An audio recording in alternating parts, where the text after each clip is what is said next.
Hai semua, saya Reza Honda Vesta, authorized seller Honda Vesta Auto, Ulu Kelang. Dulu sebelum saya join training TikTok live content dan strategi ni, sejujurnya saya memang tak tahu langsung cara sebenar nak buat content dan live. Semua benda saya buat ikut suka hati je. Boleh kata main langgar saja. View pun sendu, engagement pun tak naik. Tapi lepas join training memang mind blown. Saya belajar banyak ilmu baru dan paling penting saya sekarang ada struktur dan plan lebih teratur untuk hasilkan konten dan live. Dah tak main hentam promo macam dulu.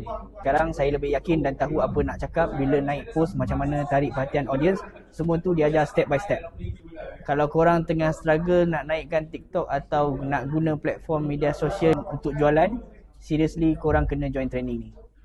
Coach Kayo ni sangat friendly. Cara dia ajar pun memang simple, clear dan senang gila nak faham. Bukan teori semata tapi terus boleh praktikkan.